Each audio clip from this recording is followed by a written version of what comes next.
Okay, welcome everyone.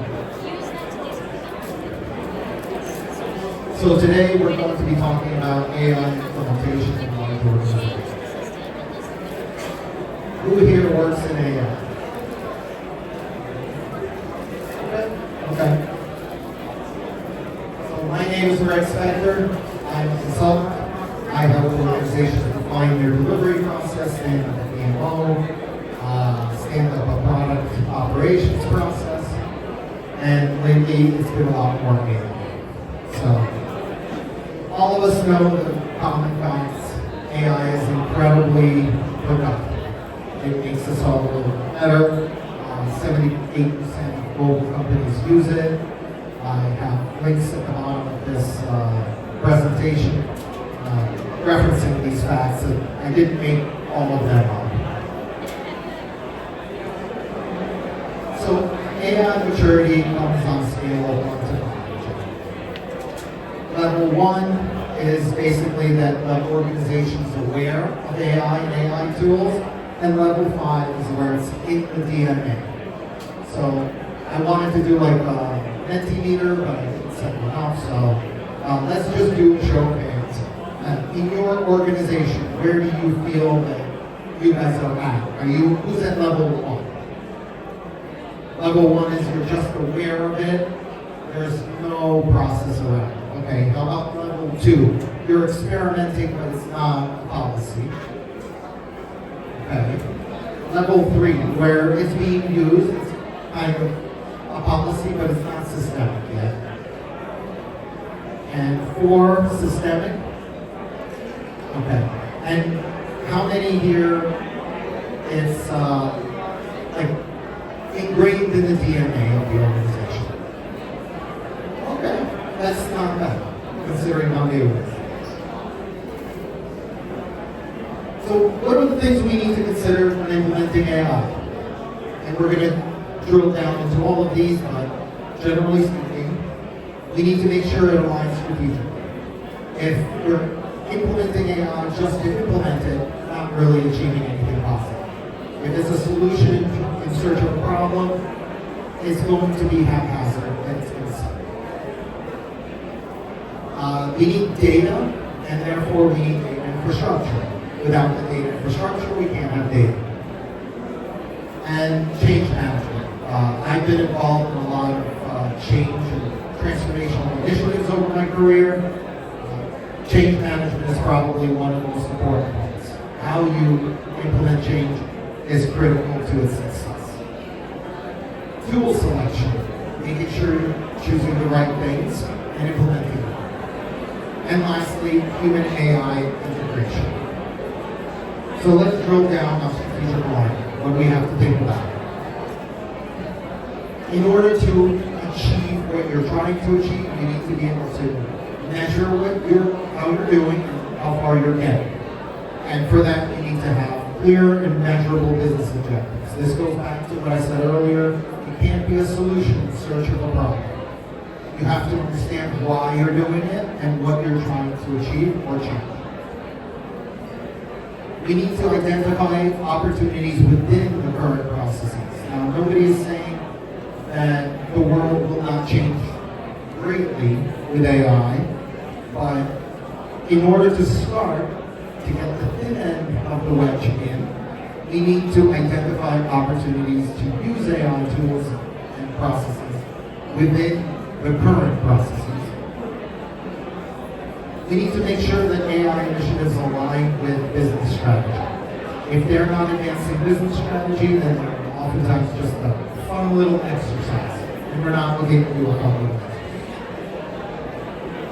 So the next big thing is data infrastructure. AI, as we all know, runs on data. Without it, we can't make any inferences. There's nothing for the algorithms to run on. So without solid data infrastructure, we don't have access to that data. And what I mean is, you've got to be able to access this data, it's got to be cleaned up, these things. So data quality and consistency, unified and scalable data infrastructure. What I mean by that is accessible to everybody. Your data isn't sitting in a bunch of little spots all over the place. in every department they have access to their own data. It's got to be all together and it's got to be scalable. It has to, as the organization grows, it's going to use more data. As it uses more data, your infrastructure has to be ready. Data governance and compliance. So there's a lot of talk about compliance. In the current political climate in the U.S., there's not a lot of appetite for governance, governmental or top-down level, but the EU AI Act is already something you have to contend with. And data privacy and security. If our data is not private, if it's not secure, sooner or later something terrible is going to happen.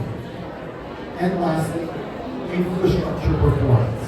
So the first bullet was quality of the data, and the last bullet is quality of the infrastructure itself. The next big thing is change management, and this is a big one. If leadership isn't committed to the change, this isn't going to happen. I've been through a bunch of Agile transformations, and one thing that portends success or failure is if the leaders and the most senior leaders see themselves outside of the transformation bubble. If they think that this Agile transformation is for the peasants and it doesn't impact me or how I'm going to do my work, I know right off the bat that I need to start looking for my next client, because this is going to wear off and everybody's going to forget why they did it. It's probably somebody's pet project. And once that person loses interest or there's a new shiny thing, this assignment is going away. So leadership has to be committed, and it has to align with the leadership's needs. Without the employees, without their engagement and communication, no transformation works.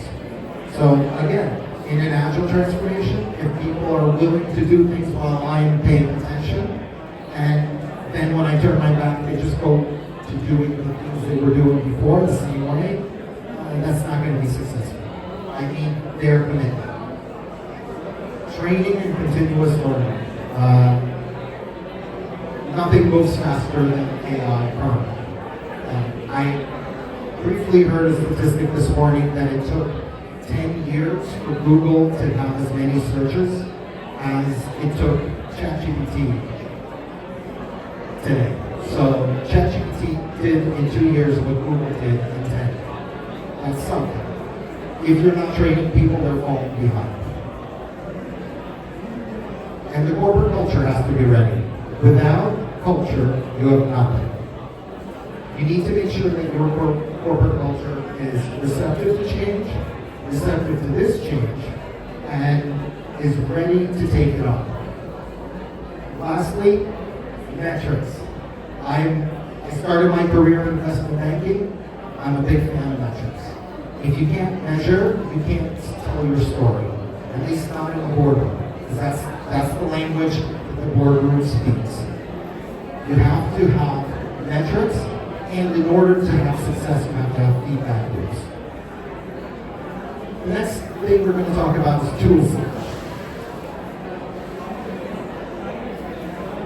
You have to have integration capabilities. If you cannot integrate these tools technically into the other tools you use, into the platforms you're working on, and into the workflow, it has to be comfortable. Who here likes retyping things from one tool into the next? Well, then you need to worry about this. You shouldn't have to copy paste, it should flow smoothly. Alignment with business objectives. It feels like I'm talking about that a lot. There's a reason. This is important. Again, if it's a solution in search of a problem, then you failed. Scalability. As organizations grow, their needs grow. The tools need to scale. If you're doing a pilot and it's for 20 people, but then you can't scale it to 2,000 people because the tool isn't ready, then what was the point of piloting that tool? You should have piloted a different tool. Cost and ROI. You can't spend more than you're going to make. Even in non-for-profit organizations, which I've worked with a bunch, there has to be a reason. There has to be a financial reason. If you're saving people time or money or effort, or you're making people more efficient, then you make that change. If it costs more to make that change than you're getting out of it, obviously you want to make that change. Technical requirements. It's got to work the way you need it to work. Your business is built a certain way, this has to work a certain way. And lastly, ethical, legal, and security. If somebody steals your data or hacks prompt to pull your customers or whoever their data out, then this is going to be very expensive. The next thing is human AI integration. Now, I know that everybody's so hot on the idea that AI is going to replace us, and next year we're not even going to be here, it's just going to be robots. It ain't going to happen. It ain't going to happen at all. You can connect to my LinkedIn. I wrote an article to just this morning on this topic based on the PwC report, and I wrote another one I think 2 weeks ago. Similar topic. That's my QR code. Connect with me, read the article, and tell me what you think. Human AI integration. You need to have trust, transparency, and communication. What I mean by that is everybody thinks their job's going to get done by AI. That's not true, but if you're implementing AI, you need to give people that security. People need to know why you're doing this. Simon Sinek, start with why. They need to understand this is an augmentation, not a replacement. You need to support them with training. If you're not training them, or not investing in them, you're sending them a signal that they're not worth investing in. You have to think about the user experience. I touched on this in the previous slide. It has to work for the person using the tool. If using the tool costs them more time and effort or creates more aggravation, that's not the return on their investment that they're looking for. You need to make sure that it's a good experience for them. Again, feedback loops, continuous learning. You have to continuously improve, and you have to be able to collect data on how things are going. Make it clear what is the role and how are you complementing them with the tool. Make it very clear. Make it explicit. Tell them. And it's got to be adaptable. So much is going to change. So very much is going to change in the next year, 2, 3, 4. Make sure that your choices and the things you're implementing are adaptable. The next is talent development. I'm talking a lot about the people who are using these tools and the people who work for you. And there's a reason, because without them, at least for now, with all apologies to Dario, talent is always going to be necessary. So you need to invest in it. And for that, you have to have a culture of continuous learning. If they are constantly improving and using these tools to make themselves more efficient, they will be happier and they will worry less about their job and worry more about getting the work done. So that is critical. Training and upskilling. Not only are you sending them a message that they're valuable enough to invest in, you're also making them better at the job that they're doing for you. Why not? There are very, very cost-effective ways of doing this. Job redesign and human AI team. If you redesign people's roles, that could be very scary. But on the other hand, if you redesign them with the understanding that their roles aren't going away, they're just being augmented, that they're being made better at what they do, then you're making them more secure, you're making them better at their job. Measuring the impact, adapting to needs. Again, feedback loops. Next one is governance. So this is a big one because things can go wrong very quickly. I'll tell you one anecdote. This is something somebody experienced. They work in a healthcare technology company. There was a long and winding email thread amongst many senior people and junior people in the organization. It was going on for months. A junior employee on the team took that entire thread, put it into what I think it was ChatGPT, and he got a very nice synopsis, table, boiled down all of the decisions they were trying to make into a very concise and easy to understand summary, and put it in the chat. Who would give him a pat on the back? Who would give him a spanking? So, argument for a pat on the back. He shaved countless hours of senior people's time in making these decisions. He boiled it down. People didn't have to scroll through and then be reminded that, oh no, the thing you thought we decided was not right. Here's the email, which takes, whether it works in large organizations, it can take months.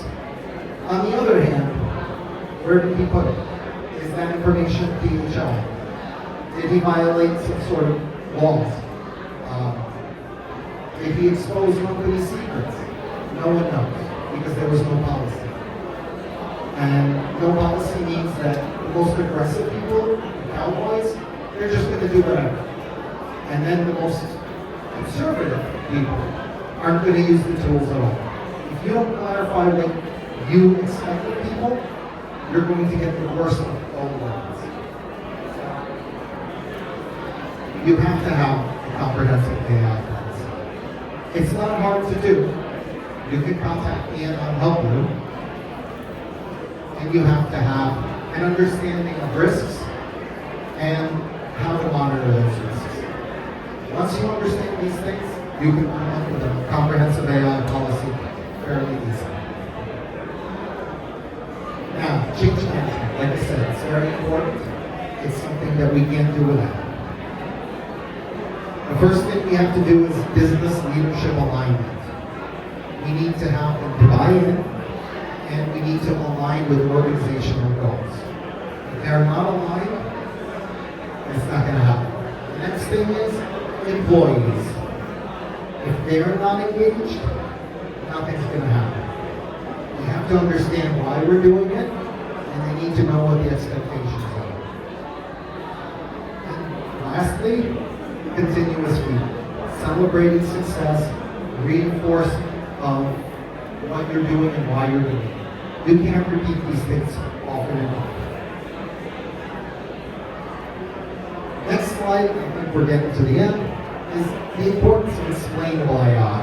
And this is something that is mandated not just by good sense, but also by the EU AI Act. And the reason we want this is because when we don't understand how something works, it's hard to trust it. It builds trust to have explainable AI. Regulatory compliance.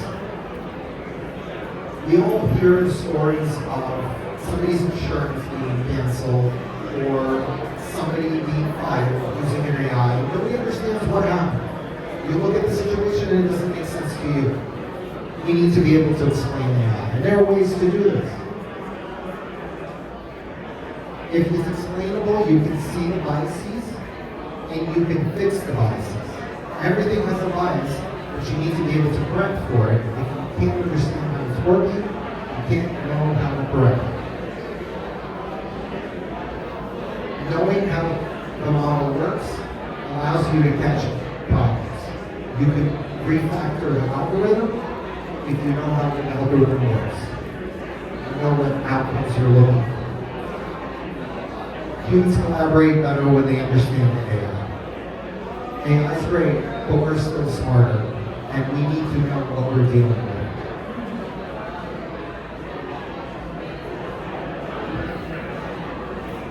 That one's shy. And it drives strategic planning. Companies that have explainable AI report higher return on investment. And that's not common. So that's it. I'm happy to answer questions. This is my LinkedIn. You can connect with me. Oh shoot. Look me up on LinkedIn. Sorry about that. I didn't realize these things expired. Questions? Sorry, the QR code doesn't seem to work. Hey, first of all, thank you for talking. This was really well said. It's important. So one of the questions I had is you talked a lot about accessibility of data, tools, information as well. So for a large software engineering company, how do you handle change management when it comes to the tool application itself and ensure that there's still stability into the tool? So if you're looking to improve change management, you need to get buy-in. There's no better method of getting people to do what you want to get them to buy in. Make it their goal, make it their objective. If they see this as the most important thing for them, they will, of course, make it the most important thing, and they will do whatever needs to happen. But also, you need to talk to as many people who are affected by it as possible. Frankly, at the end of the day, you don't have to do what they say, but you should listen. That's being a leader doesn't mean that you do what everybody tells you. You can't please all people.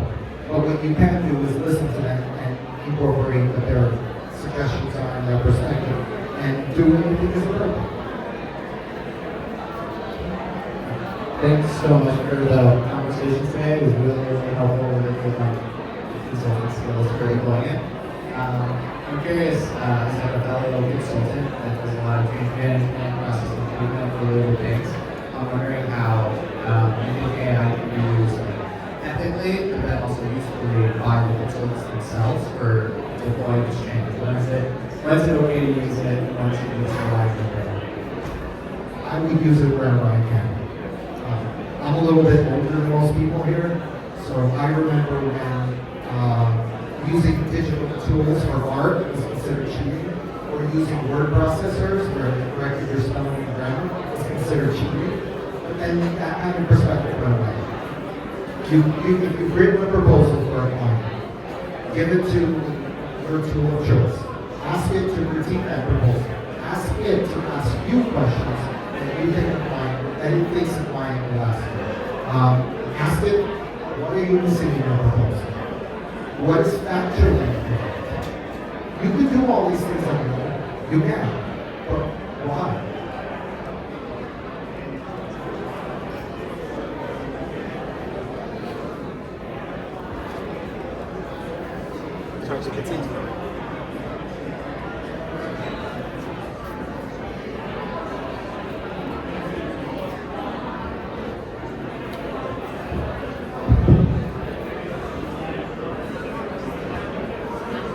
Put it closer to your mouth.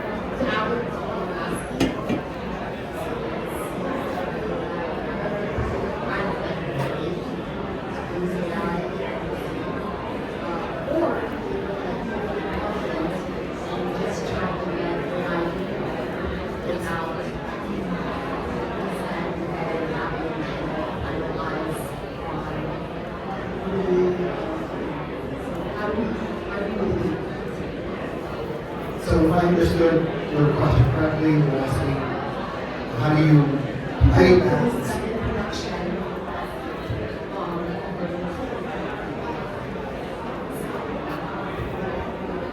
So I look at it as just a tool, another tool in the toolbox.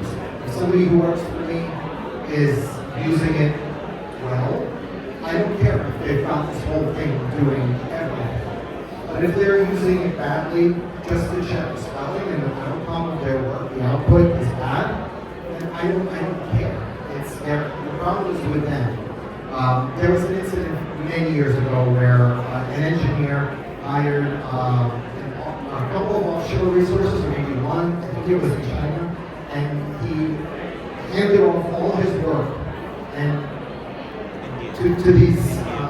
He uploaded it to India. Oh, was it India? Yeah. I thought it was China. So he offloaded it to an offshore offshore developers, a team of developers that didn't do as well. And the only way they caught him is they saw somebody was VPNing, not VPN, somebody was logging in from offshore, and they had no reason, they had no offshore employees. And they started looking, and had he done it better, that wouldn't have happened. And they fired him, and I thought that was ridiculous that they fired him. They should have promoted him. Because he's running his own company within his company in an environment that's designed not to do that. So he's clearly very smart, and he figured out how to manage. I would give him a team, an offshore team. But the same thing here. If people are using it and they're getting great results, I don't care how they're using it, as long as it's within the scope of my policies. If they're not using it and doing a bad job, that's also all right. I don't care that they're not using it. The fact that they're doing a bad job is a problem.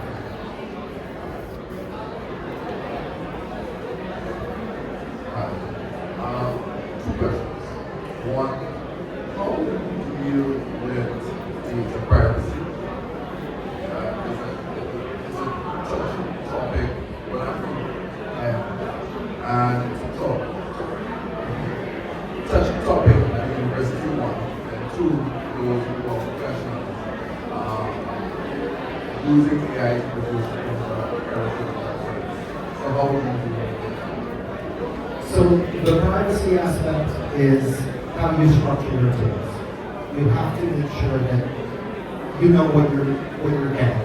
I recently had an experience with I was looking for new dishes for the house, and I asked Perplexity to compare the two, and it included in the answer that I am an Agile coach, which it knows about me because it knows what I do. But it's not supposed to remember this. And it reminded me that while I'm doing some volunteer work, I also run a product group for an open source AI project called Apply. It's supposed to democratize AI and give us control over our own data. In the situation where you can't let that data go, you can't. And you need to run a local law. Build something locally, and you know where it goes because it's local. And there are plenty of tools and plenty of companies that do that. And I'm sorry, what was the second question? The second question was, if you're building a product, and so I basically answered the first, that was the second question. Most exciting with the local, my challenge with myself and the team is how you get scale. Because you really want that model in a space where it's financially viable for you and investors. So how you keep it local for the privacy reasons, but then at some point you have to push it out there and protect the data. How do you strike that balance? That's a challenging situation, but there are third-party tools that can give you that kind of control. There are companies who build products like this volunteer organization. That's what we're trying to build, like a personal AI assistant, but then there are other people who are building it commercial. And you can use third-party testing to audit the tool to see if data bleeds through. So that's how it's a little bit more technical than I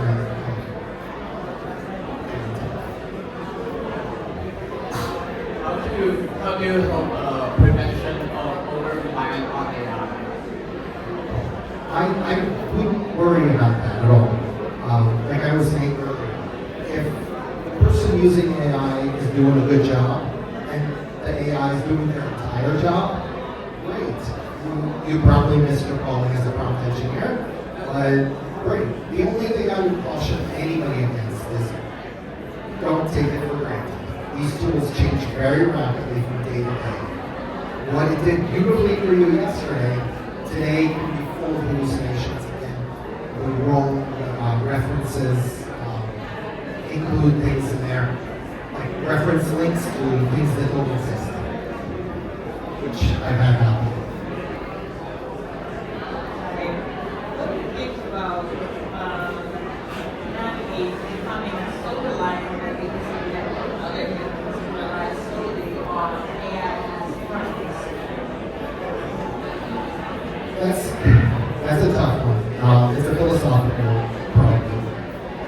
it seems like ever since we started walking upright, we've started to distance ourselves from each other. But on the other hand, the things that we've done since then have been more collaborative.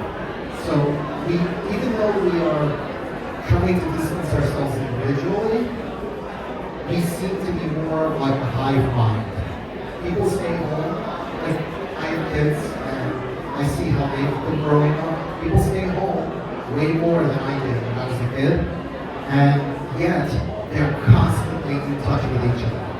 So it's kind of this weird push-pull, and I'm trying not to be the old man and get off my lawn mentality, and just to embrace it all and kind of accept that these are just the way things are, and it's those people who want to be away from everyone else, they'll find a way.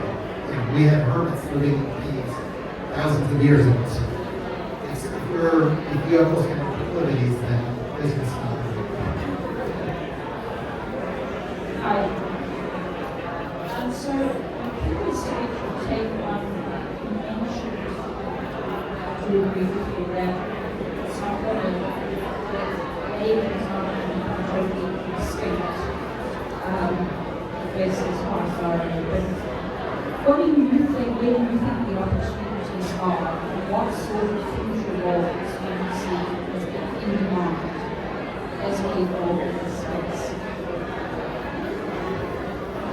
Easy questions. I think, as a, not to talk out on the question, but as a general category, working more closely with these tools, integrating them more tightly into our workflows, individual and corporate workflows, will be the skill of the future. I think that knowledge and experience has been commoditized. I was writing something recently, and I don't remember how to footnote and all that stuff, but I don't have to. I asked ChatGPT and it tells me multiple ways to do it. It was specifically for this, because I wanted to do that. And I wanted to do it right. So I asked ChatGPT. What skill set is going to be most valuable is architecting solutions. If you don't know how to write code, that's okay. What you need to know is how to structure a solution, because the tool can do all of that in yourself. Problem solving skills.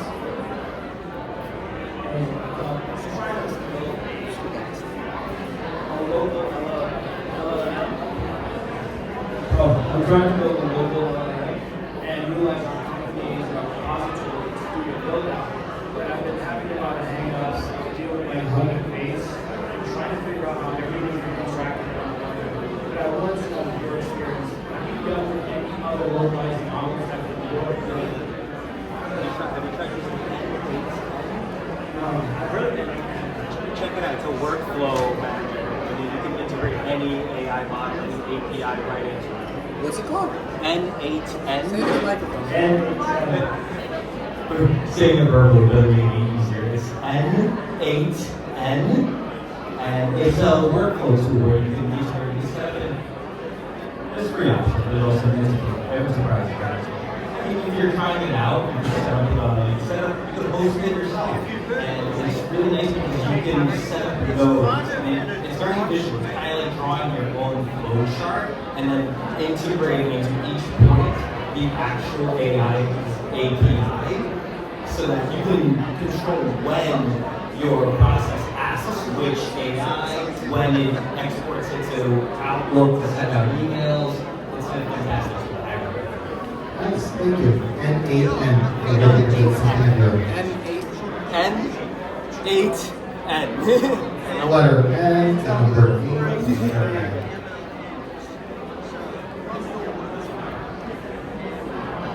Okay, if there are no more questions, I'm going to hand you off to my good friend Mike. Thank you.